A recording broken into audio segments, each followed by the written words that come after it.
Enquanto, ó Salvador, teu livro eu ler, meus olhos vêm abrir, pois quero ver da mera letra além a ti, Senhor. Eu venho a ti, Jesus, meu Redentor. À beira-mar, Jesus, partiste o pão, satisfazendo ali a multidão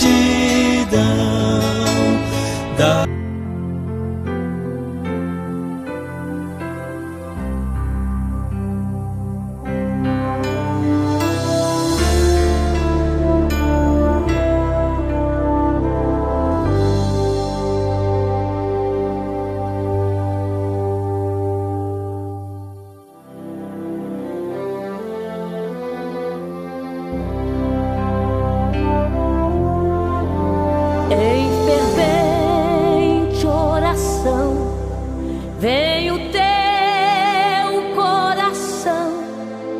na presença de Deus derramar,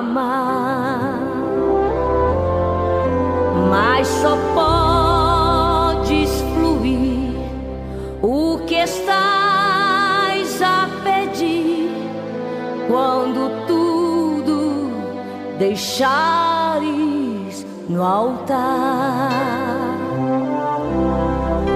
Quando tudo perante o Senhor estiver e todo teu ser Ele controlar,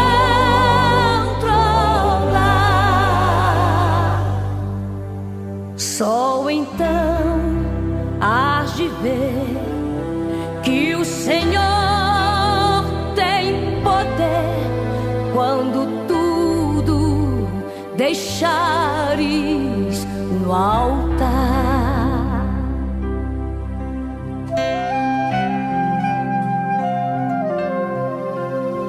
Maravilhas de amor te fará o Senhor, atendendo a oração que aceitar.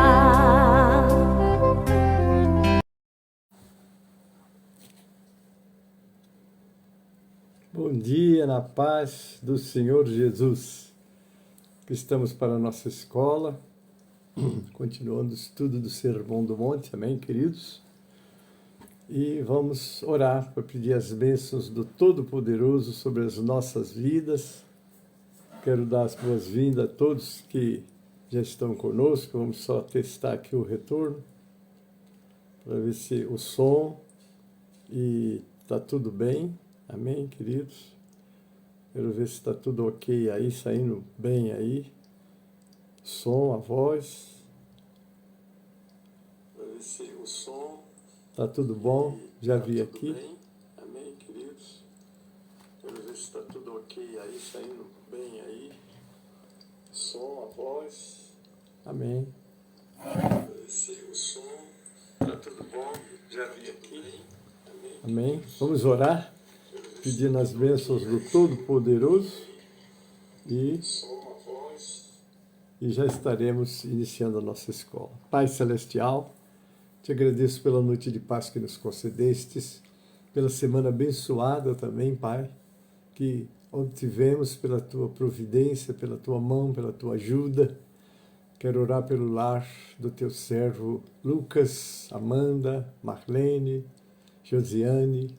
Abençoa aquela família que visitamos ontem, foi uma bênção. Que lugar, que família abençoada, continua com eles, abençoando, Pai, trabalha no coração de cada um para que continue na Tua presença, Pai, que essa é a nossa missão, cuidar das ovelhas e ajudá-los a caminhar nesses dias de trevas escuros, de tantas, ó Senhor, de tantas armadilhas, de tantas sugestões malignas, e nós precisamos estar com a Tua palavra, com a Tua instrução, para ajudá-los a estar na tua presença, Pai.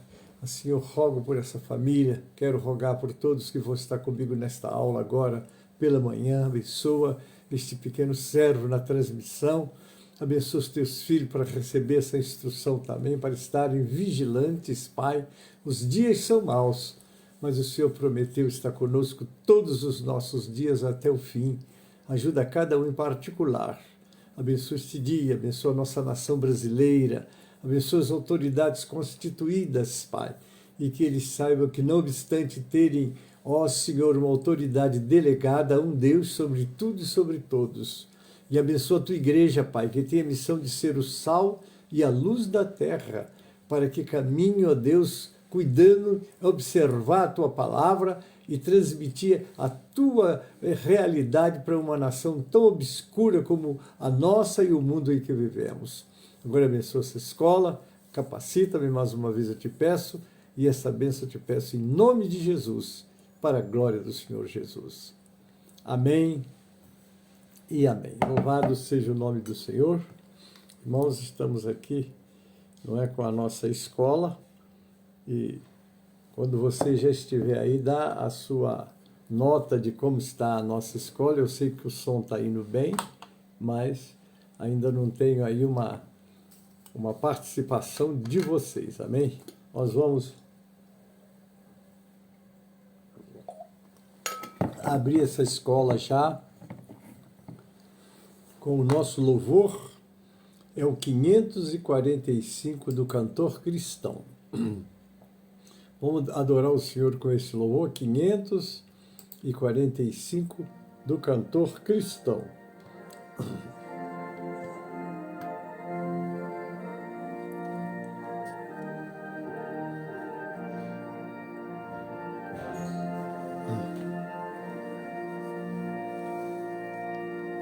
Vamos, jovens alunos, escola, a palavra de Deus estudar, boas novas ouvirmos de Cristo, e favores reais alcançar. Ó, vem, vem, vem, vem, sim, vem, escola comigo, ouvir boas novas do céu, boas coisas ali aprendemos da bendita palavra de Deus.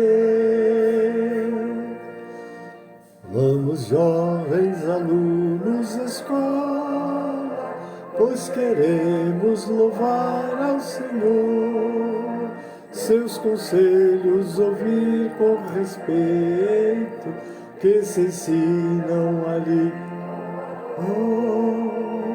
Oh, vem, vem, vem, vem, sim, em escola comigo, ouvir boas novas do céu, boas coisas ali aprendemos da bendita palavra de Deus. Jesus se presente na escola e no santo poder, e que sempre no estudo aqui feito muito fruto possamos colher. Oh, vem, vem, vem, vem, sim, vem na escola comigo, ouvir boas novas do céu, boas coisas ali aprendemos da bendita palavra de Deus. Amém, queridos? Hoje estamos com a nossa aula e esta aula hoje vai tratar de um assunto que tem sido um desastre para as famílias, não é? E nós vamos estar agora meditando. Eu quero que você abra a sua Bíblia aí no livro de Mateus, porque o nosso estudo é sobre o Sermão do Monte, não é? Então, no Sermão do Monte, quero cumprimentar Sérgio da Conceição, Leia Matos. Sejam bem-vindos, queridos. O Sermão do Monte, como dissemos e continuamos repetindo, ele é o padrão para o ser humano. O Sermão do Monte, Deus abriu assim, como você viver para Deus e entender a missão que você tem neste mundo, não é? E é através deste sermão que o Senhor deu todas as instruções para nós.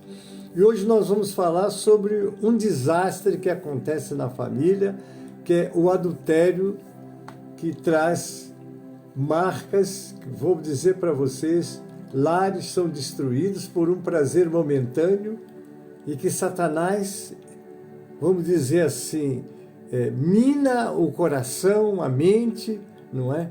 E eu quero fazer esse estudo com vocês hoje sobre o como nós estarmos preparando a igreja para viver num mundo onde as coisas erradas são ditas que estão certas, que todo mundo está fazendo, mas esse é o mundo das trevas, não é? E nós estamos no reino de Deus para receber as instruções dele para nós. Vamos lá, abra sua Bíblia aí. Mateus 5, 27 a 32 diz assim: ouvistes que foi dito aos antigos, não cometerás adultério? Eu, porém, vos digo que qualquer que atentar numa mulher para a cobiçar, já em seu coração cometeu adultério com ela. Portanto, se o teu olho direito te escandalizar, arranca-o e atira-o para longe de ti, pois te é melhor que se perca um dos teus membros do que seja todo o teu corpo lançado no inferno. E se a tua mão direita te escandalizar, corta-a e atira para longe de ti, porque te é melhor que um dos teus membros se perca, do que seja todo o teu corpo lançado no inferno. Também foi dito, qualquer que deixar sua mulher, dê-lhe carta de divórcio.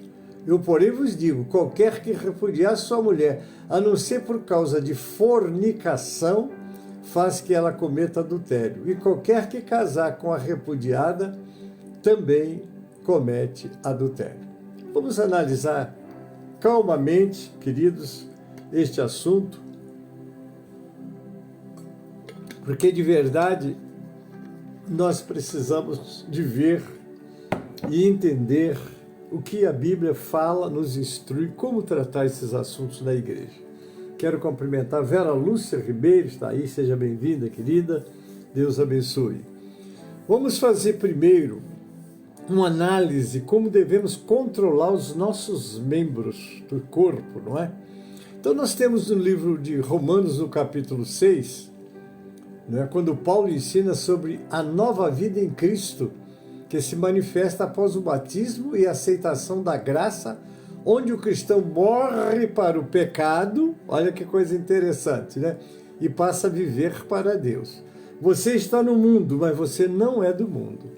Você foi comprada com o sangue de Jesus, não é? Ele, quando na cruz expiou o pecado da humanidade, deixou também uma instrução como vencer as setas, os laços, não é? Porque a tendência do mundo, a tendência do homem é fazer o que está acontecendo à sua volta. Está todo mundo fazendo, eu vou fazer também. Está na moda. Às vezes eu fico olhando os crentes imitando o mundo e eu digo assim, gente, vocês querem parecer com Deus ou com o mundo? Porque o mundo jaz no maligno. Então, se você parecer com o mundo, você jaz no maligno. Para você parecer em Deus, você tem que estar lá em 2 Coríntios 5, dizer, se alguém está em Cristo, nova criatura é. Não é? Mas deixa eu continuar. O capítulo 6 explica que a salvação pela fé não é uma permissão para pecar, mas sim a libertação do domínio do pecado, substituindo a escravidão ao pecado pela obediência a Deus. Onde é que você obedece a Deus? Como é que você obedece a Deus? Muito bem, está aqui, ó. Lâmpada para os meus pés é a tua palavra e luz para o meu caminho.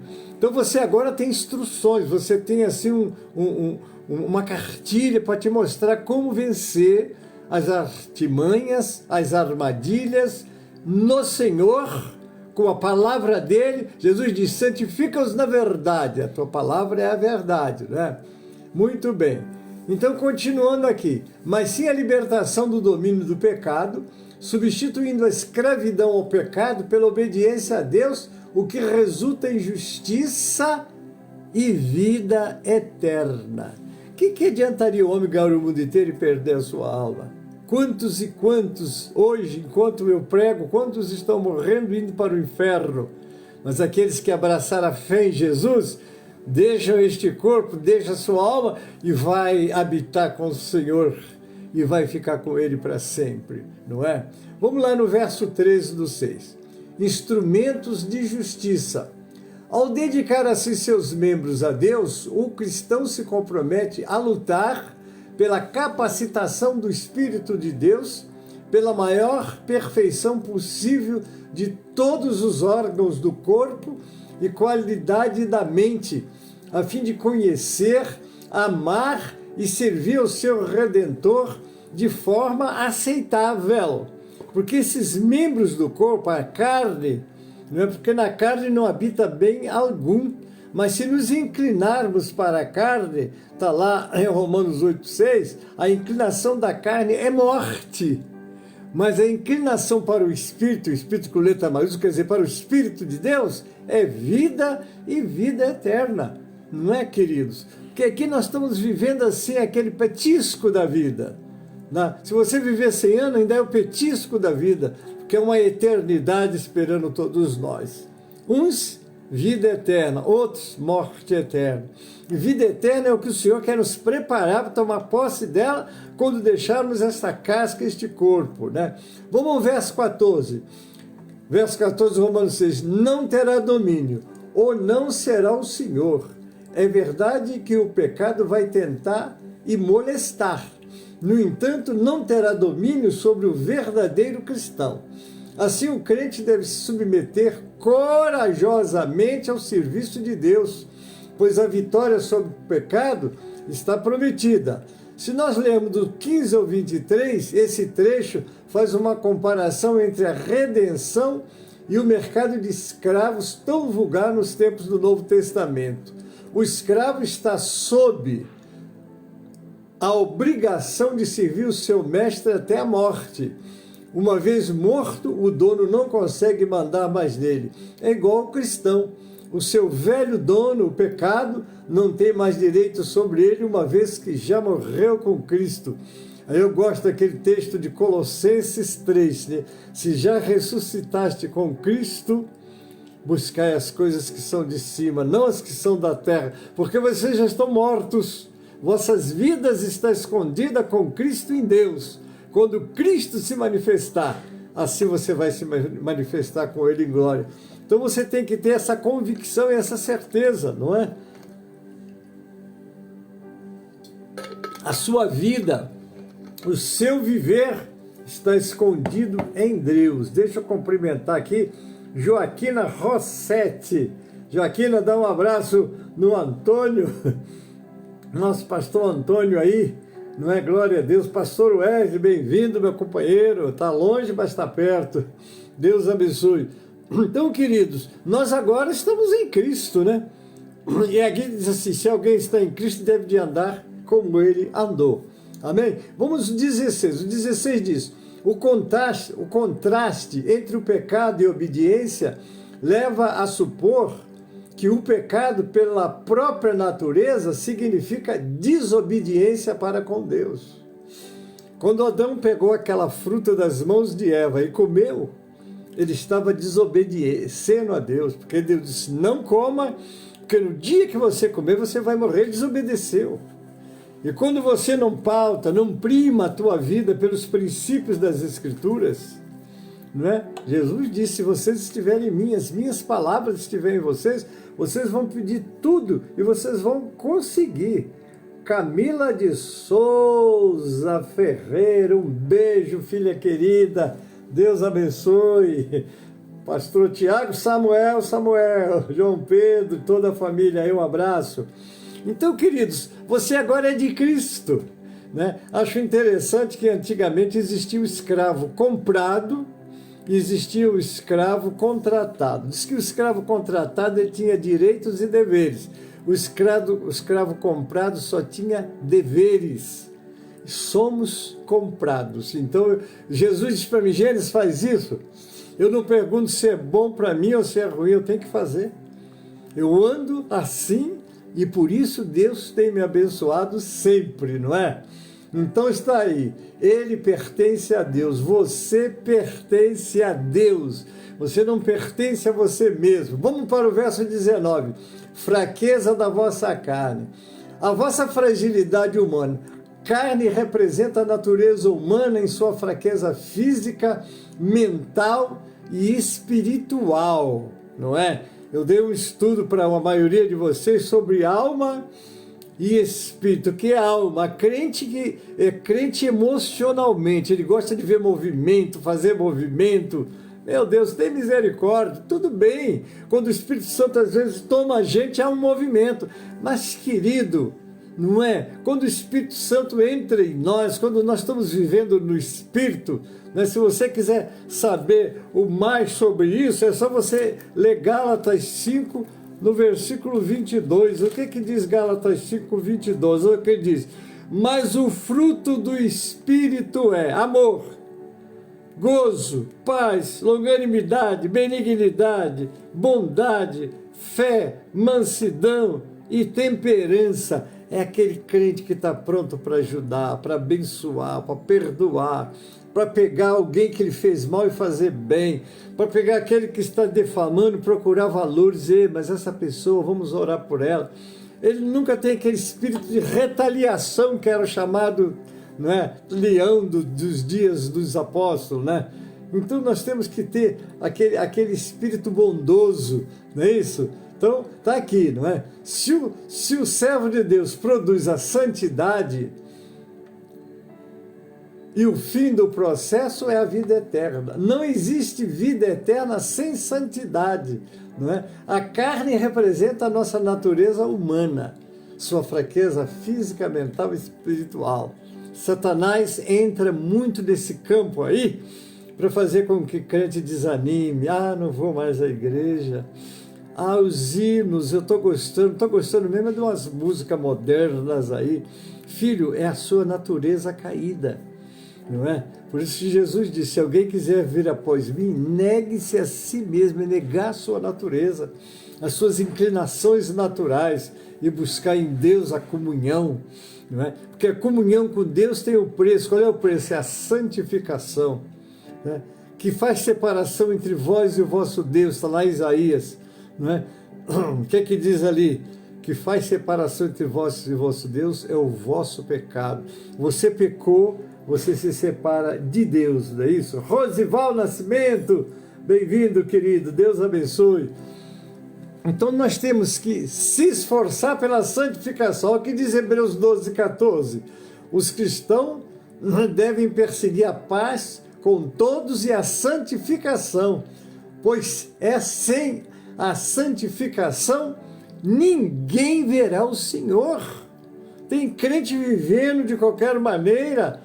Mas a minha igreja pode tudo. Pois também, tu tem que olhar o que é a tua igreja, tem que olhar o que diz a palavra de Deus para você. Se o teu pastor não te ensina o que está na palavra, ele está te levando para o inferno. Olha o que diz aqui, no livro de João 12. Esse texto aqui eu gosto de meditar nele, porque ele fala uma verdade que nós precisamos ter ela na memória. Olha o que diz João 12, 48. Quem me rejeitar a mim e não receber as minhas palavras, já tem quem o julgue. A palavra que tenho pregado, essa o há de julgar no último dia. Olha só. Mas a minha igreja disse que não fazia mal, que isso era por tempo antigo. Hoje querem mudar a Bíblia. Não, a nossa Bíblia foi escrita num idioma diferente do nosso, num tempo diferente do nosso. Ela precisa de ser interpretada e adaptada à nossa realidade. Quem disse que a Bíblia tem que ser retada? Ela é uma espada cortante. Louvado é o Senhor. José Rocha, bem-vindo, querido, Deus abençoe, aleluia. Elzira e Osias, companheiros de viagem de ontem, Deus abençoe. Então nós temos que entender que nós temos um compromisso. A primeira mensagem que João Batista pregou foi sobre o reino de Deus. A primeira mensagem que Jesus pregou foi essa: o reino de Deus é chegado, arrependei-vos. Então é preciso que todos que estão ouvindo a palavra, que estão na casa de Deus, entende? Você está no mundo, mas você não é do mundo, você agora pertence ao reino de Deus. Você foi convidado, você foi escolhido, você foi salvo, você recebeu o Espírito Santo na tua vida, que vai estar agora te ajudando. É o Espírito Santo que foi nos dado, e o texto diz: vós não sois de vós mesmos, mas sois o templo do Espírito Santo de Deus. E é o Espírito Santo de Deus na tua vida que vai te dar direção, que vai te dar orientação e que vai te dar graça para você ter uma vida de santidade. Eu continuo. A passagem escrita para um público que enfrentava perseguições é um chamado para viver em harmonia nos relacionamentos e, ao mesmo tempo, para uma vida de separação e dedicação a Deus, o que é inegociável para ter comunhão com Ele. Você, para ter comunhão com Deus, queridos, você tem que tomar cuidado com o que você vê, com o que você ouve e muito mais com o que você faz. O 22 fala: transformados em servos. Paulo não tinha vergonha de ser chamado escravo de Cristo, está em Romanos 1:1. No entanto, em nosso serviço a Deus, não o obedecemos porque estamos sob escravidão, mas porque o amamos. E Deus, por sua vez, na verdade, não nos trata como escravos, mas nos trata como filhos. O 23 de Romanos, ele diz: em Cristo Jesus. Cristo é a ressurreição e a vida. É o autor da vida, que concede vida eterna a todos que têm fé nele. Você tem fé nele? Você já está começando a viver a vida eterna, porque você passa desta vida para a eternidade, para ir para a presença de Deus. Só o teu corpo fica aqui, o restante vai para a presença de Deus, adorá-lo, cultuá-lo e se alegrar lá. Amém? Aqui 2 tipos de servidão são contrapostos.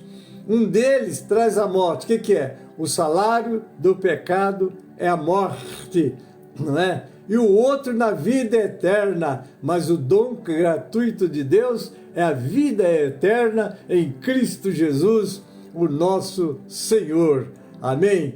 Aí tá. O outro resulta na vida eterna, não como salário merecido por trabalho, mas como dádiva de Deus, né? Você é livre para escolher entre 2 mestres, mas você não é livre para alterar as consequências da sua escolha.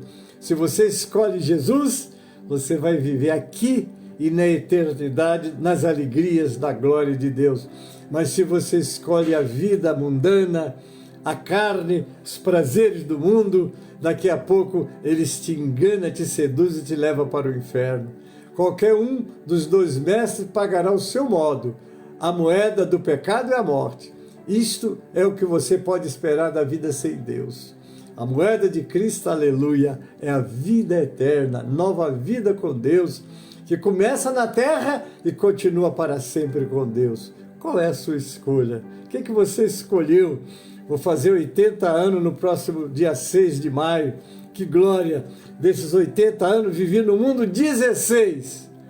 O restante, os 64, graças a Deus, estou vivendo com o meu Senhor, que mudou a minha vida, continua mudando e me abençoando.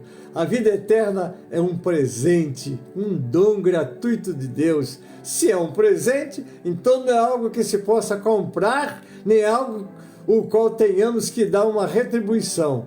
Considere a tolice de alguém que recebe um presente e então se oferece para pagá-lo. Um presente não pode ser comprado porque recebeu. Uma resposta mais apropriada a um amado que oferece um presente é aceitação, agradecido. Amém, queridos? Está aí Vilma Barbosa, bem-vinda, Deus abençoe. Está aí, nossa salvação é um presente de Deus, não algo que possamos produzir. Está lá em Efésios 2:8, né? É dom de Deus. Ele nos salvou por causa da sua misericórdia, não por causa de algo bom que tenhamos feito. Está em Tito 3,5. Com quanto mais gratidão deveríamos aceitar o presente que Deus nos tem dado gratuitamente. Que coisa linda, né, queridos? Agora vamos continuar falando sobre esse mal terrível que entra nas vidas e destrói lares. Glorificado seja o nome do Senhor, bendito seja o seu nome. Como no caso do homicídio, o adultério é pecado cometido no coração antes de se manifestar no próprio ato. Tremendo, né? Eu vou me lembrar de Davi, aquele homem de Deus, aquele homem que não entrava numa batalha sem conversar com Deus e perguntar: Senhor, eu vou nesta batalha? E o Senhor disse: vai, a vitória está nas suas mãos, não vá por aqui, vá por ali. Ele recebia as instruções. Um dia, já um tanto velho, não era tão novo assim, não é? Sobe no terraço e vê uma mulher banhar-se. Olha só como é que acontece. Trata-se de Betseba, tomava banho. Alguém disse assim: por que essa mulher tomou banho de janela aberta? Eu sei lá como é que eram as janelas daquele tempo, mas ela fez o que não devia, ou ele fez o que não devia fazer. Diz que ele olhou, e ele olhando de longe quis saber quem era aquela mulher. Quando ele soube quem era aquela mulher, querido, aquela mulher era esposa de Urias. Aí você pergunta: e quem era Urias? Primeiro, estava no campo lutando, dando a vida pelo seu rei. Segundo, quando se procura ver os valentes que concederam e ajudaram Davi a subir no trono, Urias estava entre eles também, dos valentes de Davi. Quer dizer, era um amigo, um ajudador, um companheiro fiel. Essa é a mulher dele. Pega a mulher, adultera com a mulher. Depois que ele adultera com a mulher, ela está grávida, ela disse: eu tenho que dar um jeito, traz esse homem, traz o homem. Mas quem é que luta contra Deus e prevalece? Querido, muito cuidado, muito cuidado. Você às vezes é um crente, é um pastor e está lutando contra Deus. Muito cuidado, porque Deus vai estar pelo seu Espírito sempre te mostrando. Ninguém peca sem que o Espírito Santo geme dentro dele. Primeiro geme para despertá-lo, para acordá-lo, mas às vezes a natureza falou mais forte. Davi não buscou a Deus, deixou a sua natureza carnal prevalecer. Depois que ele viu que não consegue fazer com que ele durma com a mulher que ele tinha engravidado, ele manda colocar o homem na frente de batalha e manda o seu general recuar e o homem é morto. E agora que ele tem nas costas um adultério e também um assassino. Não é brincadeira. Irmãos, o pecado cega. Ele ficou neutralizado, anestesiado. Será que ele não foi lá buscar: Senhor, eu estou aqui te buscando? Ele não fez isso. Porque o pecado, quando entra na vida da pessoa, cega. É como se fosse uma anestesia. Ele não está mais vendo o que ele está fazendo. E foi o que aconteceu. E depois, daquele dia em diante, a vida dele mudou. Deus é misericordioso. Deus veio matá-lo. O profeta Natan disse: Deus ia te matar, mas por causa do seu arrependimento, ele passou. Mas a espada não vai sair dentro da tua casa. E ele experimentou o que é abrir a porta para Satanás numa família. E quantos abrem a porta para Satanás pelo adultério? Ah, mas ninguém viu, ninguém sabe. Querido, ninguém viu, ninguém sabe, não adianta, porque tem um que tudo vê. Para onde é o Salmo 139? Para onde me irei do teu Espírito? Para onde me esconderei? Deus vê tudo. Quando você começa a pensar, ele começa a trabalhar para você não fazer. Você já começa a sentir, vem uma voz, vem um louvor, alguma coisa, desperta, cuidado. Mas o homem está anestesiado, ele está querendo fazer. É o caso do adultério, está lá. Então, vê, no caso do homicídio, o adultério é o pecado cometido no coração, antes de se manifestar no próprio ato. Por isso que vem a recomendação: se o teu olho direito te faz tropeçar, arranca-o. Se não houvesse outro meio, mas há pela graça o poder de Deus. Para refrear os membros do corpo, seria melhor arrancar o olho e cortar literalmente a mão direita do que deixar o pecado arruinar a alma. Olha só. Mas, vamos lá, a mutilação dos membros do corpo fazia parte das leis Talião, conhecidas como os Códigos de Hammurabi, aqui lembrado por Jesus. Um fato que ocorreu Agora eu vou contar para vocês que são novos na obra da restauração. Eu estou aqui desde 1962. Um dia eu abri o jornal O Dia, lá atrás, bem lá atrás, né? Um fato ocorreu na obra da restauração no Rio de Janeiro, quando um dos membros amputou o órgão genital para conseguir uma vida de mais santidade. Olha só, tratava-se de uma pessoa desequilibrada mentalmente. Agora o jornal O Dia botou lá, para quem não conhece, nem sei se ainda existe esse jornal no Rio hoje, mas naquele tempo, lá atrás, existia. O jornal Dia fez manchete do acontecimento.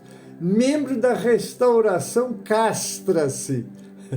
Me lembro que eu estava no Engenho de Dentro, onde eu morava, quando eu li essa notícia, eu fiquei de cabeça, falei, poxa, não é, mas tratava de uma pessoa demente. Ele ouviu o pastor falando, me faltou nele talvez um esclarecimento para mostrar que não é isso que resolve, né? Então eu continuo, só passei para vocês uma notícia fresquinha, né? Eu nunca tinha ouvido, parece que você é novinho aqui, eu estou aqui há 64 anos, eu estou aqui, que a nossa obra começou, vamos dizer, quando eu cheguei em 62, assisti muita coisa, né? Eu continuo o estudo. Li que em uma cidade muçulmana, um quadro exibia a foto de um ladrão que teve suas 2 mãos amputadas para não roubar mais, onde um missionário fez a seguinte observação: os membros do corpo extraídos não resolvem os problemas e pecados que nascem no coração. Temos de cuidar do ovo do desejo para não produzir o pecado do ato. Não se pode cortar literalmente esse membro do corpo e assim ficar livre dos pecados. Os pecados estão no coração. Aí sim, podemos cortar os desejos carnais que fazem dos membros do corpo instrumentos para a iniquidade. Aí nós vamos lá para Romanos 8,13. Se pelo Espírito mortificardes os feitos do corpo, certamente vivereis. O versículo bíblico de 1 Pedro 5,8 significa que os cristãos devem estar alertas e vigilantes, porque o diabo é um inimigo real e perigoso, que age como um leão faminto, buscando uma oportunidade para destruir as pessoas. O versículo exorta a sobriedade e a vigilância constante para resistir ao inimigo, confiando em Deus para não ser devorado. Aí vem o versículo como está escrito, não é? Sede sóbrios, vigiai.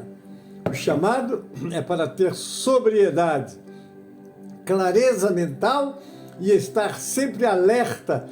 É necessário estar desperto para só não ser enganado pelas artimanhas de Satanás. Está aí, meu irmão.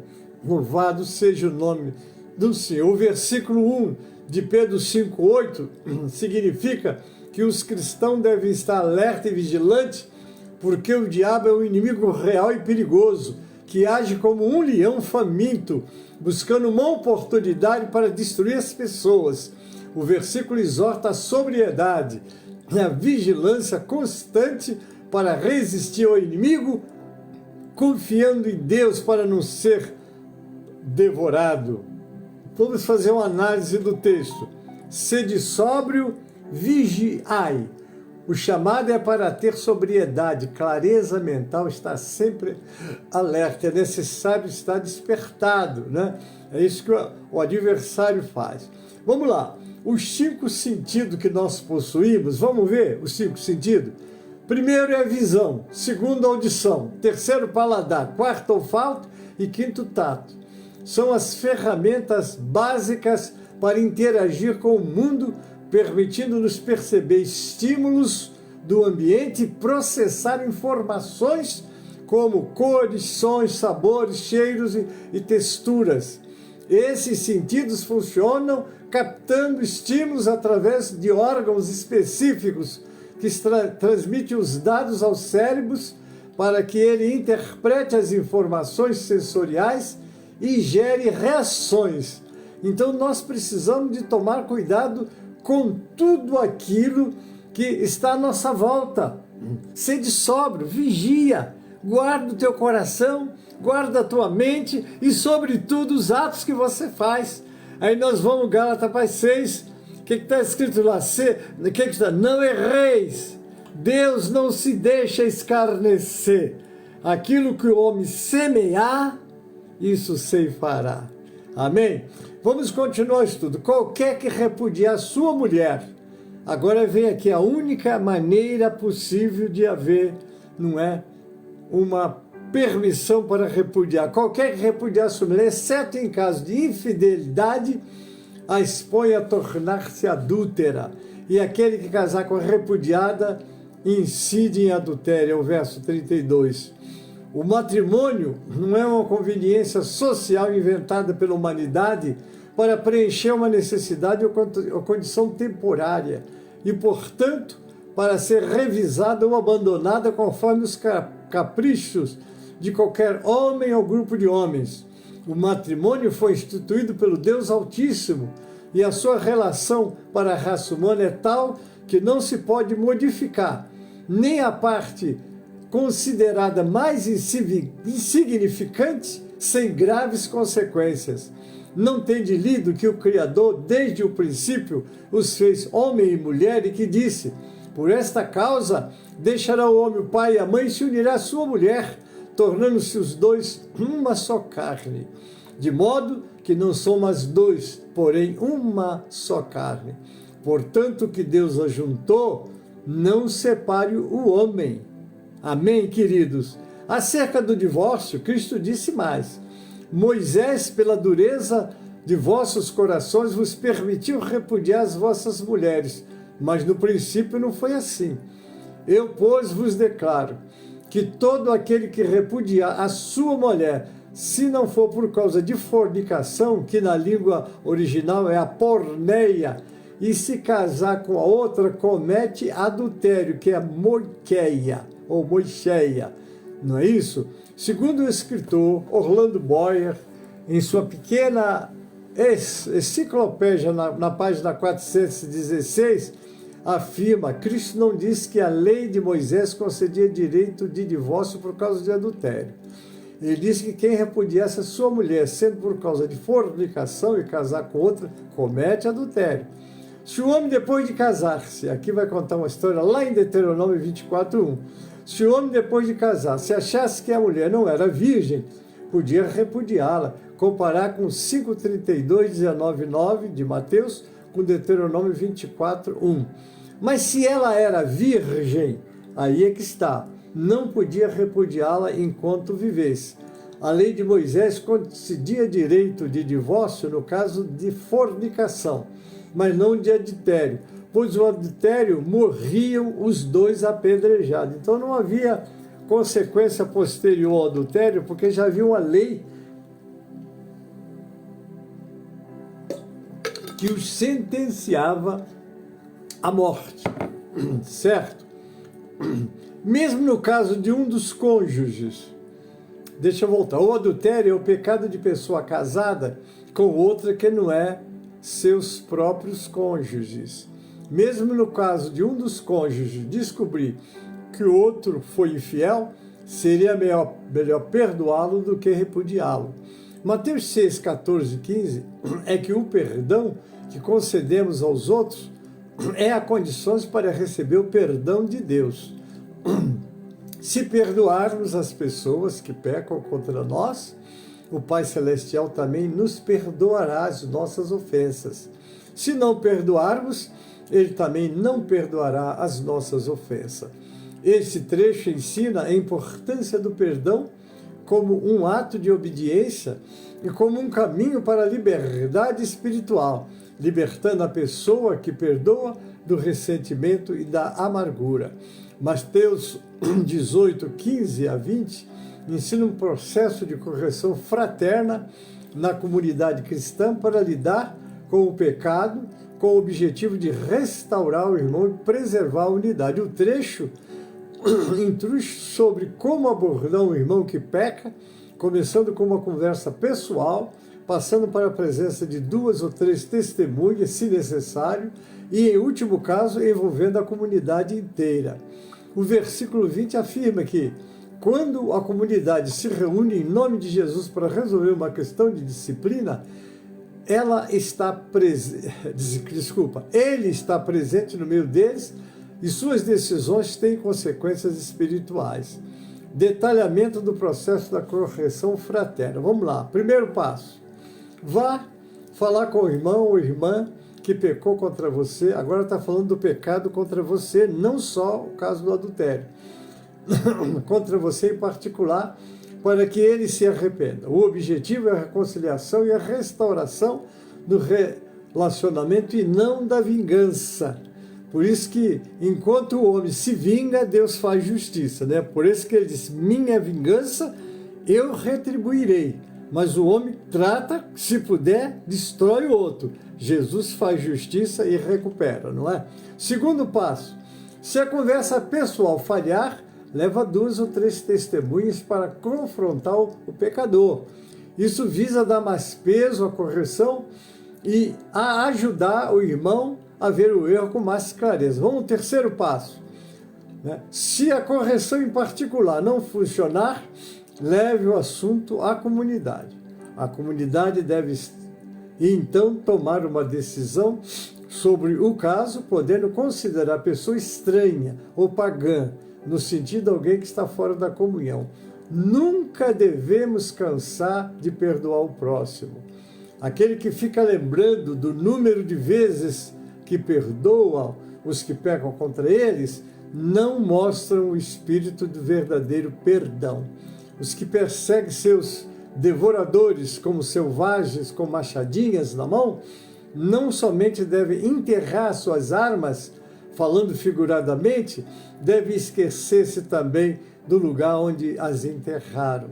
Jesus, ao ministrar sobre o perdão, usou como exemplo o homem que devia 10.000 talentos, cada talento valendo 6.000 denários, que somavam 360 milhões de denários. E encontrou um conservo que lhe devia 100 denários. 360 milhões representa a nossa dívida com Deus. Imagine um trabalho assalariado para você chegar a esse montante, né? Quando poderia ele pagar a sua dívida? Eu vou dizer nunca. Meu Deus. Agora imagine o nosso próximo, aquele que tem uma falta contra nós, aqui representado por uma dívida insignificante de 100 denários. Deus nos perdoou, porque nós não poderíamos pagá-lo. A Bíblia entende o novo casamento como permitindo principalmente 2 situações: a morte de um dos cônjuges ou a infidelidade sexual. Aí é uma coisa que vai ficar para cada um tratar, não é verdade? Porque eu não posso entrar. E existem pessoas que não tem jeito. Peca uma vez, adultério, o marido perdoa, peca outra vez, o marido perdoa, peca outra vez. Eu falei, eu não aguento mais. Aí, meus irmãos, só misericórdia. Eu vou deixar o casal com Deus, com a sua igreja, né? O casamento é visto como um vínculo sagrado e permanente. Então, o divórcio e o novo casamento são considerados uma exceção trágica. E a reconciliação e o perdão são sempre e devem ser encorajados. O Novo Testamento, com base em passagens como 1 Coríntios 7,39, diga que até a viuvez liberta a pessoa para casar novamente, mas o texto é claro, desde que seja no Senhor, seja com outro cristão. Não é, irmão? Nós já estamos caminhando para o encerramento, mas olha que coisa séria. O que nós devemos fazer? Instruir. Porque divórcio e novo casamento na igreja, irmãos, é um desastre.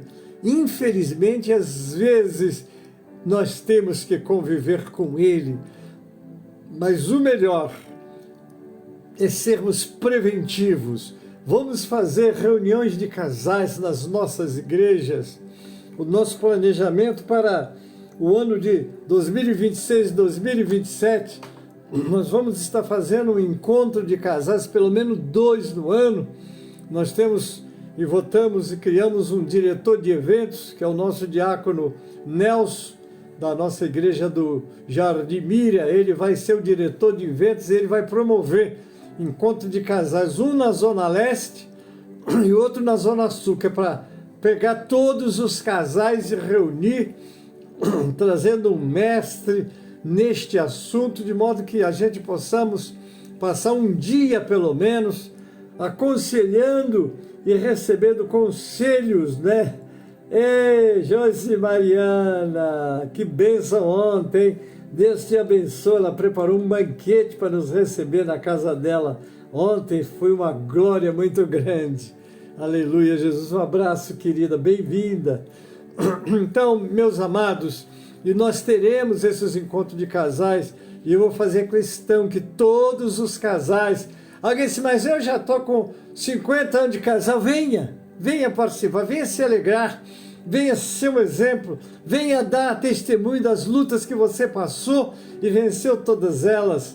Tive o privilégio de estar nas bodas de ouro do nosso evangelista Oswaldo, obreiro lá de Rafael Jambeiro, Bahia. Estive lá, o nosso pastor Ademir Chaves foi quem fez a cerimônia, muito bem feita, muito abençoada, e eu estava lá dando glória a Deus por aquele casal. Um casal que há 50 anos, eles não tiveram luta, com certeza, mas venceram todas e ali foram festejar. Foi uma festa tão linda que fez até lembrar o povo judeu, teve até dança. Falei, meu Deus, que coisa, porque isso mesmo é se alegrar, é celebrar. A nossa irmã Maria Basta, ela se alegrava, parecia uma menina. Eu olhava para ela como se fosse uma garota realizando o seu sonho. Foi um banquete que eles fizeram, trouxeram os filhos, neto, bisneto. Foi assim, um trabalho maravilhoso, mas eles não precisam sim. Vai lá contar suas experiências para esses casais novos, porque às vezes um casal novo, por qualquer coisinha, não é, já está, vou me separar, não deu certo.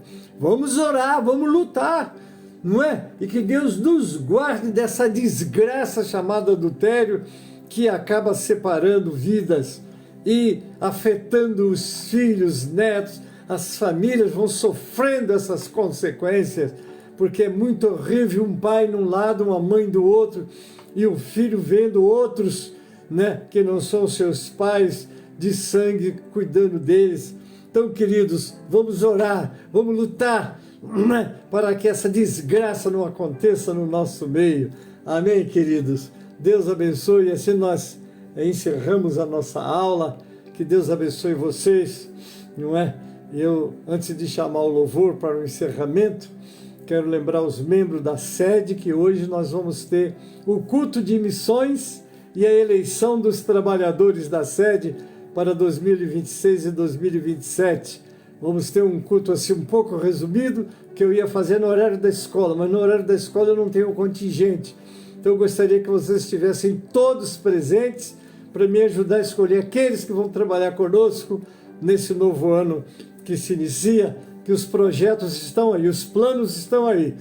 E eu preciso muito da presença de vocês lá, e conto com os pastores, evangelistas, diáconos, diaconisas, missionárias, todos líderes de departamentos, para juntos fazermos um trabalho para a glória de Deus, porque Ele estará ali conosco. Oramos essa semana, fizemos campanhas, e agora vamos concluir nesse trabalho de logo mais. Muito obrigado pela sua presença.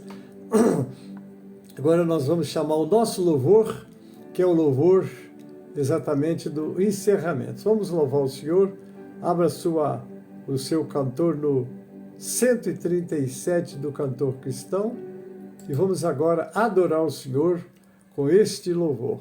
137 do Cantor Cristão. Amém, queridos? É esse louvor que nós vamos estar fazendo agora. 137 do Cantor Cristão. Amém? Louvado seja o nome do Senhor. Glória a Deus. Já vamos iniciar. Amém, queridos? Glória a Deus. 137 do Cantor Cristão.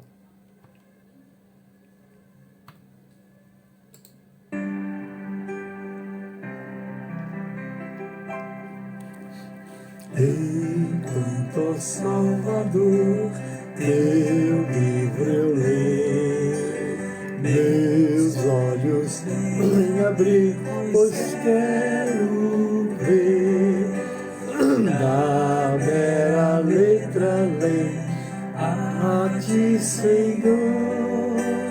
Eu venho a ti, Jesus, meu Redentor.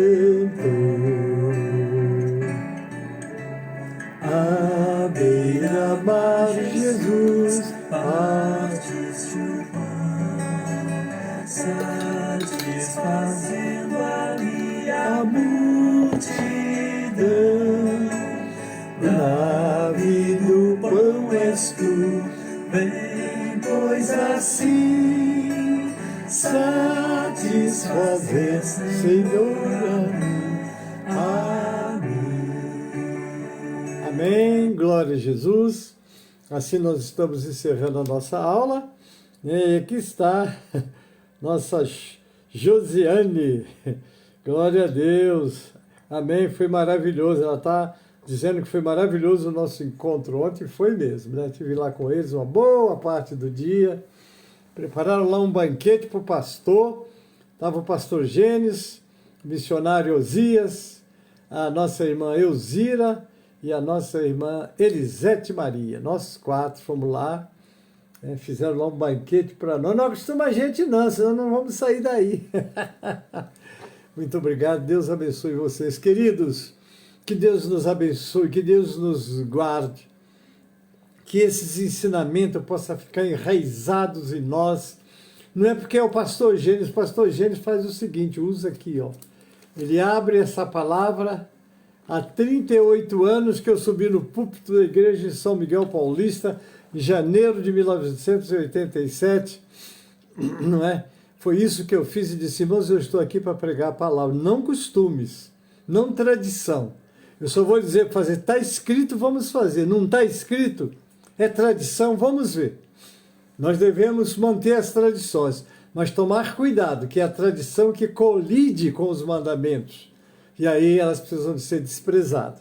Amém? Deus abençoe você que está e ficou comigo. E agora nós estamos caminhando para o encerramento. Amém? Deus abençoe vocês. E eu queria agora conhecer os aniversariantes. Você fez aniversário essa semana? Parabéns! E o versículo para você é o Salmo de número 90, versículo 12. Vamos recitar juntos? Ensina-nos a contar os nossos dias, de tal maneira que alcancemos corações sábios. Deus te abençoe e multiplique por muitos e muitos anos essa data. Amém? Parabéns. Agora não esqueça que meio-dia nós temos o clamor do meio-dia, você é convidado a estar conosco. Amém? Às 18 horas nós temos o clamor das 18 horas com as nossas irmãs.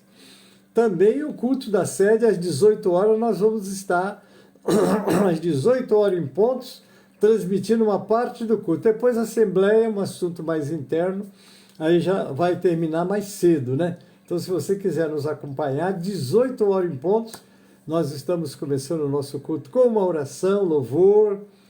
Vamos fazer a campanha de missões. Você da sede, não esqueça de levar sua oferta de missões, que no domingo passado nós não tivemos culto, porque foi a eleição e à noite não tivemos.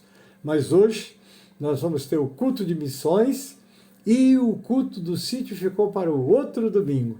Amém, querido? Que nós vamos ter o culto de missões, a recolher as ofertas, fazer uma introdução, depois já vamos entrar na assembleia, que aí vai ser particular. Mas um abraço para vocês e um excelente fim de semana para todos. Pai, obrigado pelo momento que passamos com teus filhos estudando a tua palavra. Agora eu te peço, abençoe todos que estão comigo, todos que vão assistir depois através dos grupos, ser com eles, abençoa, livra-nos da desgraça do divórcio, Pai, e que possamos lutar pelo nosso matrimônio até o fim, gastando tudo que tivermos de possibilidade, ó Senhor, para evitar e que, se acontecer, seja considerada aquela exceção indesejável e que seja apenas um socorro para não deixar alguém, ó Deus, sofrendo isolamento, mas que as tuas mãos poderosas sobre nós nos livre desse mal. Agora, Pai, abençoe os nossos aniversariantes, multiplique essa data por muitos e muitos anos. Abençoe a todos que estão nos assistindo, a todos que vão assistir depois também, Pai, abençoa grandemente. Prepara-nos para o nosso culto da escola às 16 horas, na sede, depois o nosso culto e a nossa eleição. Esteja conosco ali e abençoa todas as igrejas que estarão reunidas te adorando, Pai. Assim eu oro agradecido, com ação de graças, em nome de Jesus e para a glória do Senhor Jesus. Amém e amém. A graça do Senhor Jesus e o amor de Deus, o nosso Pai, a comunhão e as consolações do Espírito Santo seja conosco, irmãos, e com todo o povo de Deus que está na terra. Amém e amém.